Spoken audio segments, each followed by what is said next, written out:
Chapter 28.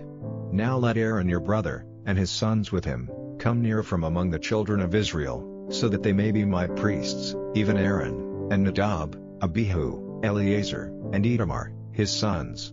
And make holy robes for Aaron your brother, so that he may be clothed with glory and honor.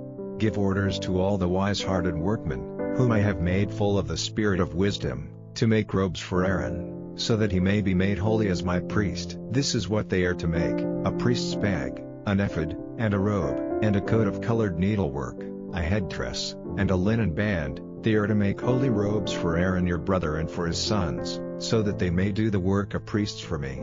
They are to take the gold and blue and purple and red and the best linen, and make the ephod of gold and blue and purple and red and the best linen, the work of a designer. It is to have 2 bands stitched to it at the top of the arms, joining it together. And the beautifully worked band, which goes on it, is to be of the same work and the same material, of gold and blue and purple and red and twisted linen work.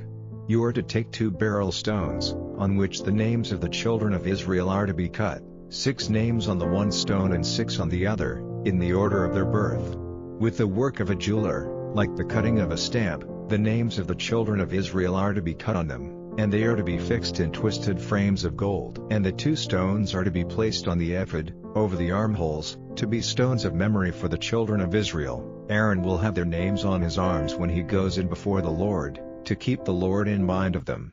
And you are to make twisted frames of gold, and 2 chains of the best gold, twisted like cords, and have the chains fixed onto the frames.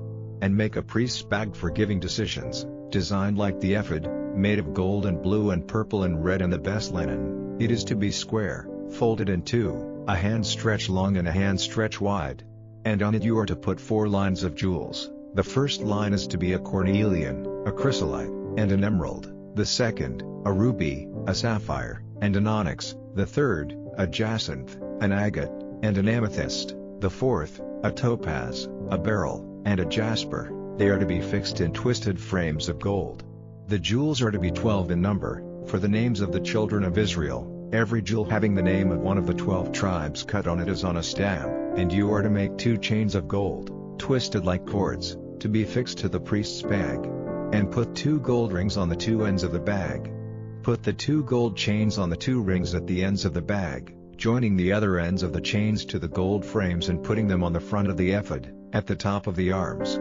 Then make 2 gold rings and put them on the lower ends of the bag, at the edge of it on the inner side nearest to the ephod. And make 2 more gold rings and put them on the front of the ephod at the top of the arms, at the join, over the worked band, so that the rings on the bag may be fixed to the rings of the ephod by a blue cord and onto the band of the ephod, so that the bag may not come loose from the ephod.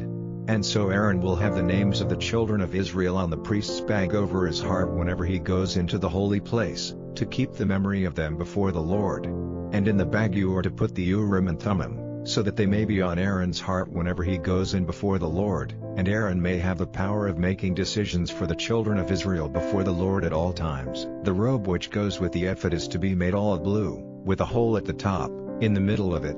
The hole is to be edged with a band to make it strong like the hole in the coat of a fighting man, so that it may not be broken open. And round the skirts of it put fruits in blue and purple and red, with bells of gold between, a gold bell and a fruit in turn all round the skirts of the robe. Aaron is to put it on for his holy work, and the sound of it will be clear, when he goes into the holy place before the Lord, and when he comes out, keeping him safe from death. You are to make a plate of the best gold, cutting on it, as on a stamp, these words: Holy to the Lord. Put a blue cord on it and put it on the front of the twisted headdress, and it will be over Aaron's brow, so that Aaron will be responsible for any error in all the holy offerings made by the children of Israel. It will be on his brow at all times, so that their offerings may be pleasing to the Lord. The coat is to be made of the best linen, worked in squares, and you are to make a headdress of linen, and a linen band worked in needlework. And for Aaron's sons you are to make coats, and bands, and headdresses, so that they may be clothed with glory and honor. These you are to put on Aaron, your brother, and on his sons, putting oil on them, separating them and making them holy, to do the work of priests to me. And you are to make them linen trousers, covering their bodies from the middle to the knee. Aaron and his sons are to put these on whenever they go into the tent of meeting or come near the altar, when they are doing the work of the holy place. so that they may be free from any sin causing death. This is to be in order for him and his seed after him forever.